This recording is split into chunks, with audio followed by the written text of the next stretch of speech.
Hi, and welcome back to Weekly Dev Tips. I'm your host, Steve Smith, aka Ardalis. This is episode 40, in which I'll talk about the paradoxical advice, if it hurts, do it more often. If you're enjoying these tips, please subscribe in your app. You can leave a rating, and better yet, a comment in your app as well. I also accept subscriptions to @WeeklyDevTips on Twitter, and comments and requests for topics there or in the show notes too.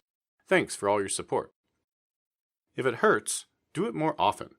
I've meant to do an episode or article on this topic for a while. It's advice I've been giving to my mentoring and corporate clients for years. Let's dive in after a quick plug for this show's sponsor, devBetter. If you're not advancing as quickly in your career as you'd like, you may find value in joining a semi-formal career and technical coaching program like devbetter.com. devBetter is a small group of motivated developers meeting every week or two and staying connected in the meantime via a private Slack community. I answer questions, review code, suggest areas in which to improve, and occasionally assign homework. If you're interested, learn more at devbetter.com. So I've given the advice, if it hurts, do it more often, for years, but in preparing for this episode, I did some additional research on the phrase to see where I might have picked it up. It certainly wasn't my original idea. I found a few articles, including a nice one from Martin Fowler, which I've linked from the show notes. I'll describe my own thoughts and how I usually present the concept, and then add in some of the interesting elements Fowler and others expand upon.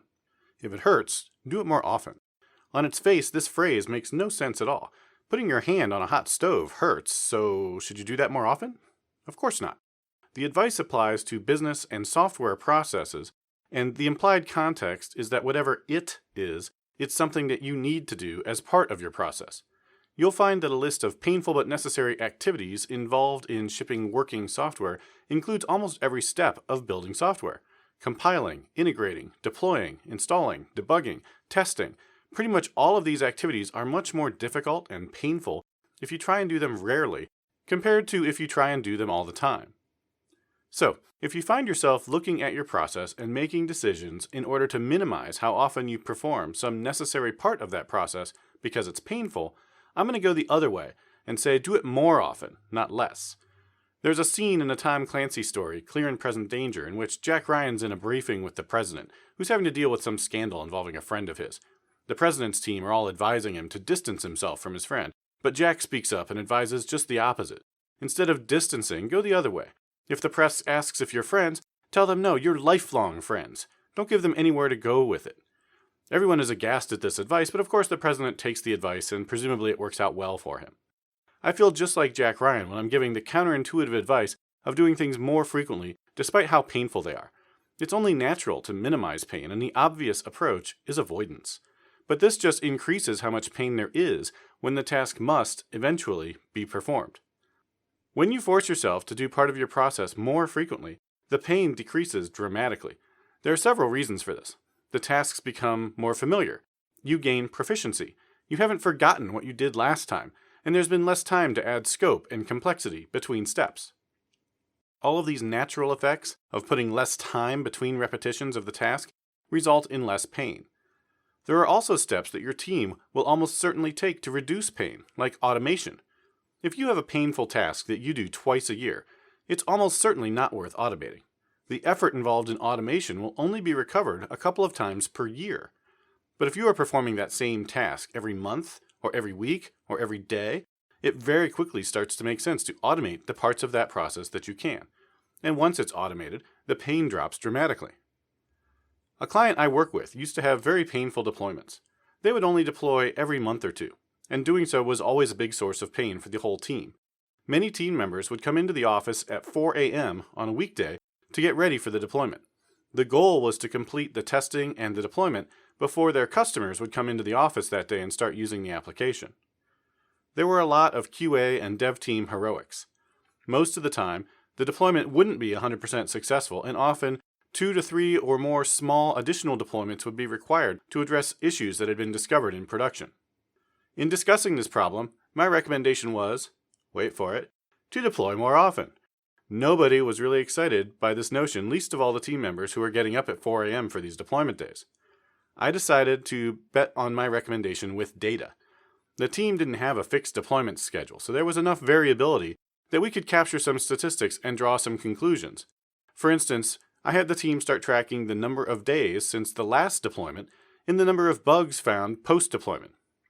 And then from this, we could make a go-no-go decision on whether we felt that deployment was successful, where success meant that it didn't need rolled back and it didn't have any showstopper problems. The client captured this data, along with trying to deploy a little bit more frequently, for a number of months. When we reviewed the data, it was clear that there was a direct correlation between failed deployments and number of days between deployments. This made sense, especially when the team reviewed the data and saw that most of the deployments that took place within very small time windows were just tiny fixes to deployments that had just been made earlier in that same week. These deployments, however, were made during regular business hours because they weren't considered high risk. With this data backing up the recommendation, the team was ready to buy into more frequent deployments. Last year, they doubled the number of deployments they made. It's February as I'm recording this show, and this year they're looking to double that number again, which will require multiple deployments per week. Martin Fowler's article on this topic notes that many of these activities have an amount of pain that increases dramatically, even exponentially, as a function of time between repetitions. There's an exponential increase in pain as time increases, and this is why it makes sense to increase the frequency of the task. Not all activities will necessarily have this exponential relationship between the pain relative to the time between iterations of that task. But if you suspect that your process does, see if you can boost its frequency. The most obvious cause of this exponential relationship is complexity. Working with large, complex things is exponentially more difficult compared to a series of small, simple things. Think about it with pull requests. Pull requests should be small and focus on one thing. If you have a pull request coming into a system that touches every file and changes thousands of lines of code, it's going to be extremely difficult for you to evaluate that and decide whether or not it's a good pull request to add to the system. However, if you had 50 small focused pull requests that you could review one by one, it's much simpler to understand each one of those in isolation from the others and decide for each one whether it makes sense to add to the system. This is also why we break up our software into small modules. We work with classes and methods that are small and focused, and when they're not, they take exponentially more time and effort to maintain and test and verify that they're correct. This is the reason why parts of your software process should be pipelines that work on small changes, rather than huge, stressful ordeals that only happen once in a blue moon. Incidentally, this same concept is one of the reasons I prefer Kanban to Scrum and other sprint-based processes which have a natural time delay between taking on certain tasks. But perhaps I'll cover that in another episode. That's it for this week. If you want to hear more from me, go to ardallas.com/tips to sign up for a free tip in your inbox every Wednesday. I'm also streaming programming topics on twitch.tv/ardallas most Fridays at noon Eastern Time. Thank you for subscribing to Weekly Dev Tips, and I'll see you next week with another great developer tip.